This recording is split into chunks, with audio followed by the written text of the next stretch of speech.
यह बताते हुए हमें अफसोस है कि इस समय यूक्रेन की मदद करने कोई नहीं उतर रहा और उठाया जा रहा है सिर्फ उसकी मजबूरी का फायदा। जी हाँ दोस्तों, जब से यूक्रेन ने अमेरिका को साफ साफ मना कर दिया कि तुम भाई कुछ कर लो, हम मिनरल्स एग्रीमेंट पर साइन नहीं करेंगे। हालांकि ये बात तो जेलेंस्की भी नहीं जानते थे कि अमेरिका हमारी मदद पिछले 3 साल से क्यों कर रहा है। वजह यही थी कि वक्त आने पर यूएस उसका फायदा उठाएगा और वो ही हो रहा है। और इसी के चलते यूक्रेन को बचाया ना जाए तो यूएस ने इसे नाटो में भी शामिल नहीं किया, क्योंकि जिम्मेदारी बढ़ जाएगी और रूस का सामना करना पड़ेगा। पर इस समय जो खबर सामने आ रही है वो तो आपको चौंका ही देगी कि यूक्रेन ने रूस पर हमला कर दिया और इसमें कितना बड़ा नुकसान रूस को हुआ आगे पता चलेगा। बहुत कुछ हो रहा है इस समय जियोपॉलिटिक्स में, आइए जानते हैं। खबर सामने निकल कर आ रही है कि न्यूक्लियर बॉम्ब लेकर जहां से उड़ते थे रूस के जहाज,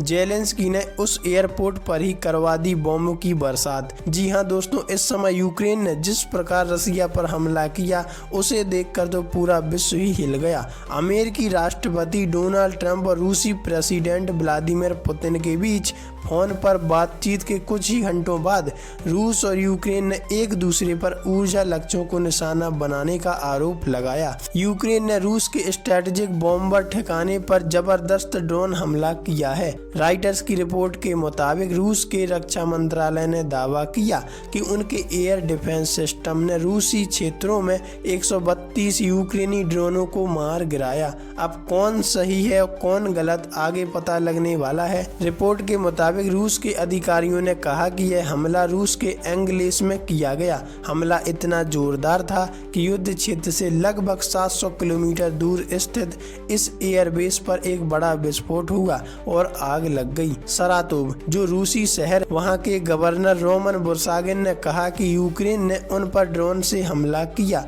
उन्होंने बताया कि इस हमले से हवाई क्षेत्र में आग लग गई और आसपास के निवासियों को वहां से निकालना पड़ा और अगर नहीं निकालते बहुत बड़ी मुसीबत पड़ने वाली थी। तो ऐसे हालातों को देखते हुए हम भी समझ सकते हैं कि यूक्रेन भी अब बदला लेने से बिल्कुल मानने वाला नहीं और अमेरिका जितना चाहे कहे कि युद्ध रोक दो, लेकिन अब यूक्रेन मानने वाला नहीं है। वहीं रसिया भी अपनी ताकत दिखाने में पीछे नहीं हटने वाला। अब आगे क्या होता है और आप इस युद्ध को किस नजरिए से देखते हैं, कमेंट में अपनी प्रतिक्रिया जरूर दें।